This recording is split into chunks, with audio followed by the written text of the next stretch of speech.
Ashwin Shekhar, who is the second meteor astronomer from Kerala to get his own minor planet named after him. To talk about his minor planet, to talk about his research and aspirations, he is joining with us. So, welcome to our show. Thanks very much. So, let's start by talking about your own minor planet, 33928 Ashwin Shekhar. Well, the process is there are some legends in astrophysics who actually nominated my name without me knowing about it, and it went to the International Astronomical Union Nomenclature Committee, and I'm given to understand that these senior scientists they were citing my work in meteor science, and in recognition of my work in meteor science, they nominated me for this honor. And the International Astronomical Union actually assessed my body of work, then approved it and announced this minor planet at a conference called Asteroids, Comets and Meteors in Arizona, in America, on June 21st. Vainu Bapu must be the first person to get such a recognition, but his name is not often heard. So, can you just tell about the contributions by the Kerala astronomers in this field? What you said is absolutely right. There was this great legend called Venu Bapu from Talasheri in Kannur, and he was a true legend in terms of both as an astrophysicist as well as an institution builder, but most Keralites unfortunately don't know about him and his contributions. He is one of those people who has this rare recognition of having a comet named after him, a minor planet named after him. There's also something called the Wilson-Bapu effect in the astrophysics textbooks named after him, and there is this Vainu Bapu observatory in Kavalur in Tamil Nadu. The biggest optical telescope in India for such a long time was named after him, and he is also the founder of Indian Institute of Astrophysics, which has lots of branches in different parts of India, and it has trained a whole generation of astrophysicists in our country. So I think Vainu Bapu truly is a pride of Kerala, and he was the first person from Kerala to have this minor planet honor. And in general, I have always found that he's one of those rare individuals who has this gift of building institutions as well as doing research in the best efficiency as he can. But his name is often not heard anywhere. That is very unfortunate, right? Yes, that's very unfortunate in the sense that there are lots of articles, media articles, people have written about him. There are few people in social media who mention about him, but I think probably in Kerala to have his name immortal, probably some good filmmaker should consider making a movie about him, because sometimes the films has the maximum reach to the general public.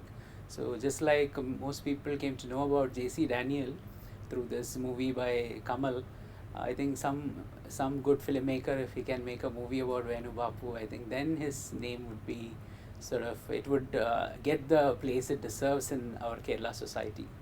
So actually it is very difficult for common people to understand about the celestial dynamics or celestial mechanics or dynamic mechanics and everything. So can you just tell me what really astronomers do actually?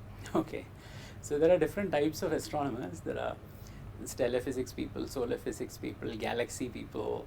There are people who do work in asteroids, comets, meteors like me. There are people who work in cosmology, climate change, weather science, met science, and so many things connected with astronomy.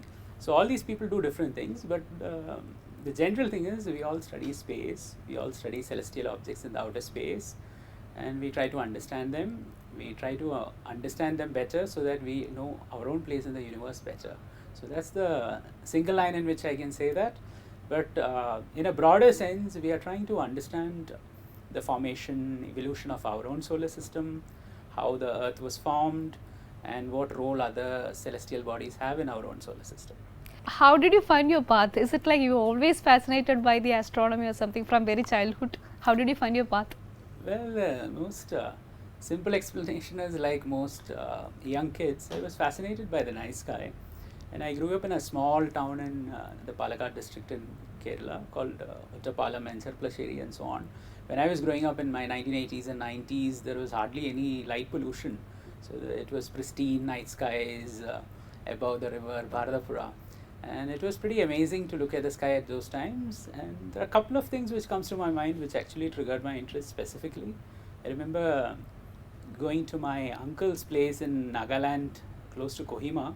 It was posted in Assam Rifles, and I had a look at beautiful Nagaland skies there, and I saw a beautiful comet in 1997 called Hale-Bopp.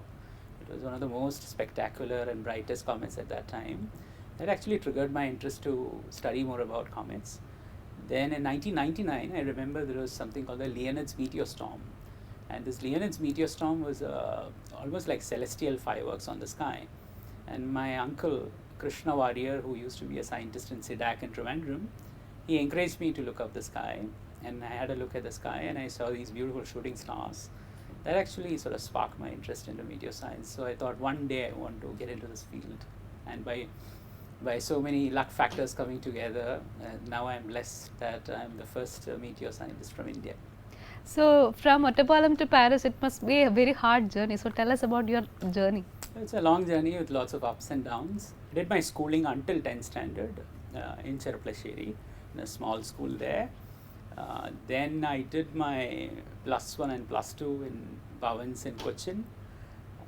Then I did my BSc from MG College Trivandrum.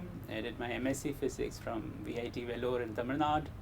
I did my MPhil in Nuclear Physics from Christ University, Bangalore in Karnataka.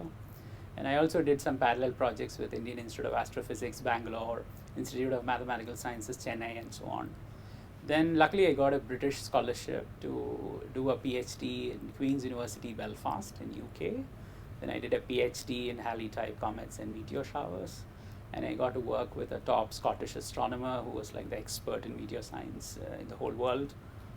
Then I did my postdoctoral fellowship at University of Oslo in Norway.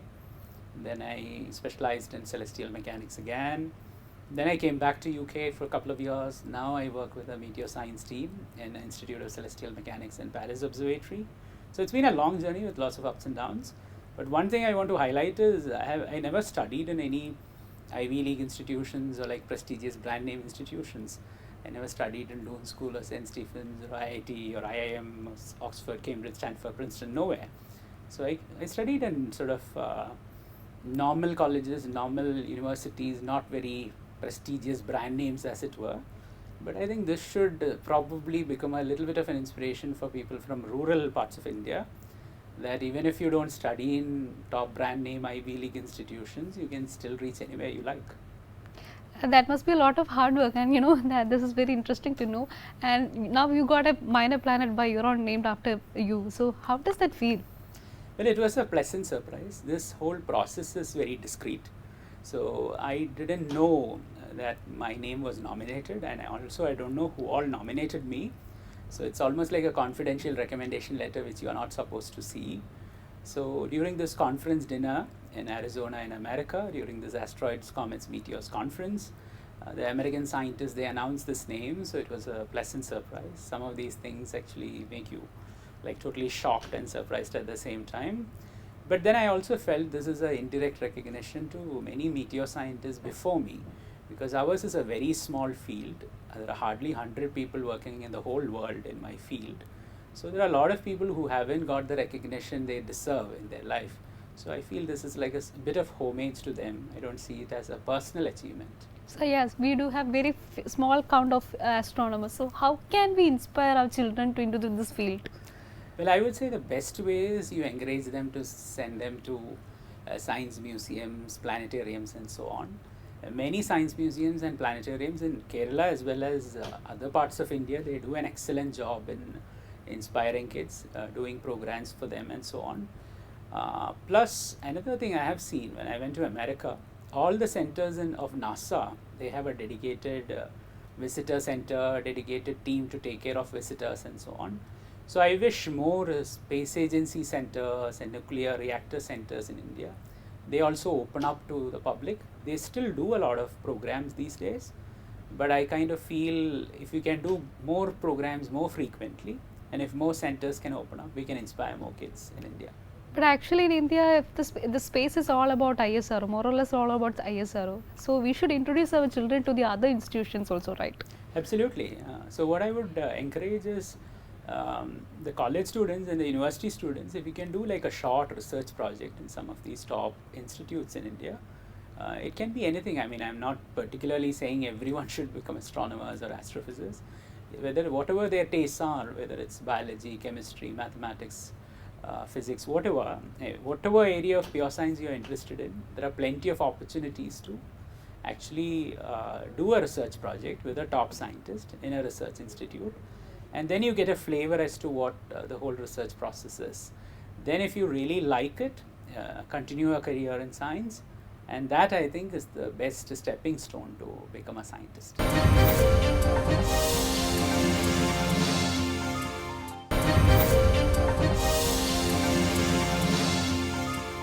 What can be done, especially within the rural area? Well, I would generally say more scientists should write about science and research and education to general media. So both the mainstream national media as well as the regional vernacular media, so that it reaches more people. Plus, I think if we can send rural kids to more science education centers, like I said, science museums, planetariums, and so on, I think that would certainly create a spark in them.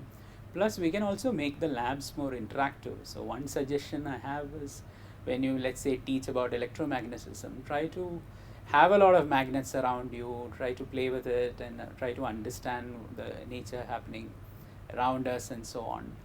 Plus, another thing is, every school in our country, they have microscopes, but hardly schools have telescopes, right?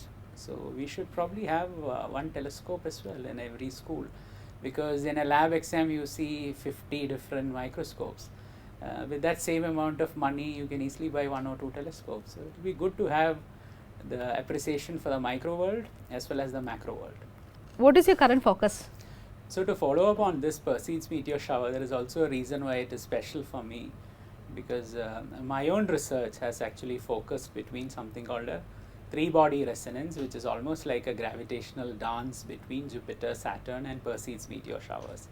And my study actually explained as to why in certain years you would have very intense shooting stars coming from this meteor shower.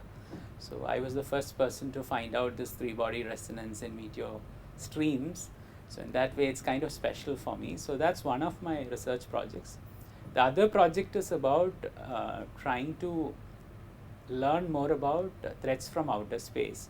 So as you can imagine, some of the asteroids, when they come close to the Earth or when they collide with the Earth, it can be a dangerous risk for our own planet.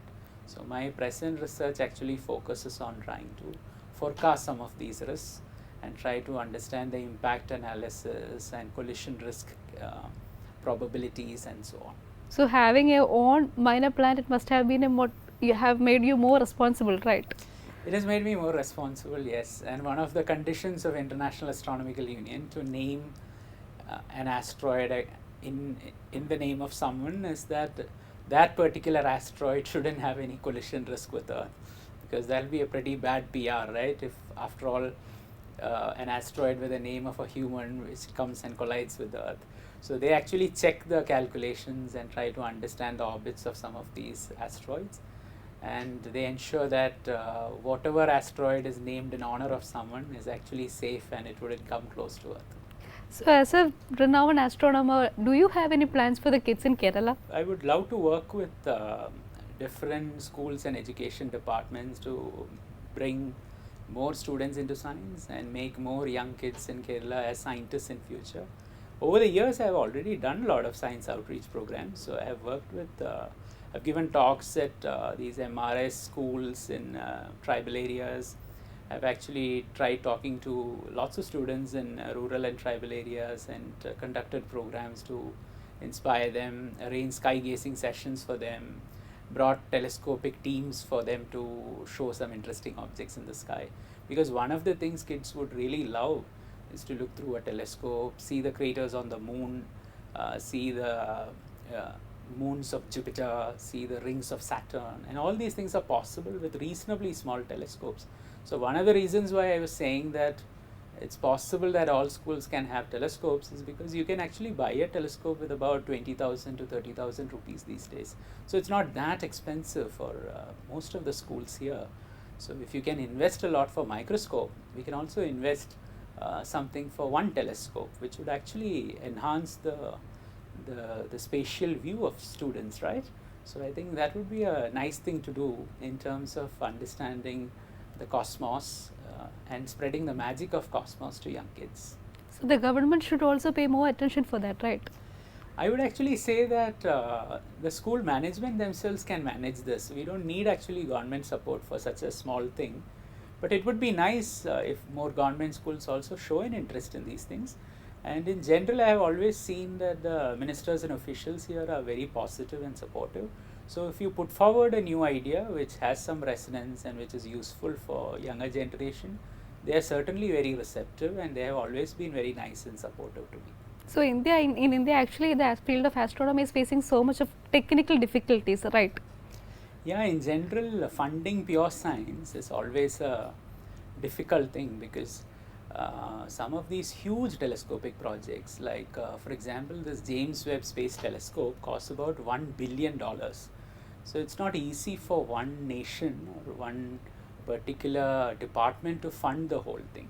So we have to prioritize these things, and India in a way is involved in many of these top end projects in its own way. And presently, I think India has a good stakeholdership in lots of these huge mega science projects.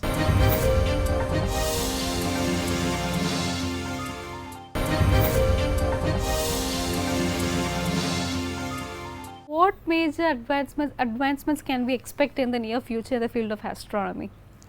I would actually say that the most hot topic these days is exoplanets.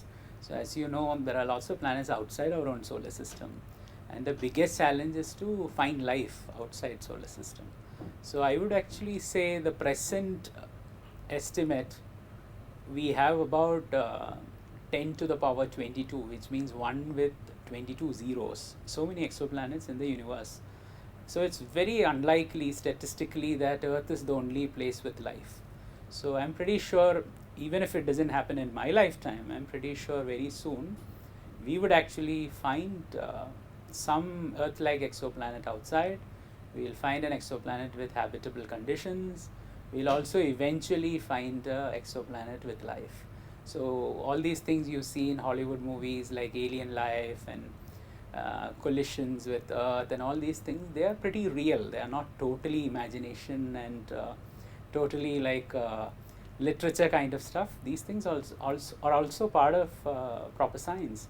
So in future, I am pretty sure we'll find contact with some alien civilization, and it will be an amazing way to understand even life outside Earth. Oh, you are pointing out that Earth-like planet is not a imaginary thing, right? Not at all. They are finding new planets which are Earth-like, and some of them do find we find signatures for composition and chemicals which can actually possibly sustain life and sustain organic compounds. So this is very much like we are in the right direction to find life outside Earth. How will that affect Earth? That we don't know, because it depends on what kind of life we contact with, right? So life can be anything. It need not be intelligent life all the time. Sometimes the first life we might find in outer space is some microbes or some non-intelligent life. But when we connect with intelligent life, we actually don't know whether they are going to be more advanced than us in technology or whether more primitive than us. Because as you know, in our own case, about 200 or 500 years back, we were pretty primitive in our own ways. So we never know what kind of civilization and how advanced they are. So it could either be a boon for us or either could be a threat for us. But still, I think it's worth a try and it'll be fun. So you're expecting more young minds to be in this field and for the research, right? Yes, so this is a good selling point for young kids. Rather than using our old physics textbooks with just abacus and pulleys and all these wheelbarrows and stuff, we should show them some of these new research about exoplanets, galaxies, black holes and stuff that will excite them even better. Final question, but I'm a little bit curious about this. What is this 33928, Ashwin Shekhar? Your planet is named after like that. Yeah. What is this 33928? Well, that is just a random number from the database, because as I said, when they assign names for asteroids in the name of someone as scientific nominations, they just pick from a database of known asteroids, and this was just a name assigned by the computer, so there is nothing special about it. The most interesting thing I find about this orbit is it's this orbit is more eccentric than other orbits of main belt asteroids, which I think also suits my personality. So all the best for your future research, and thank you for talking with us. Thanks. Yeah.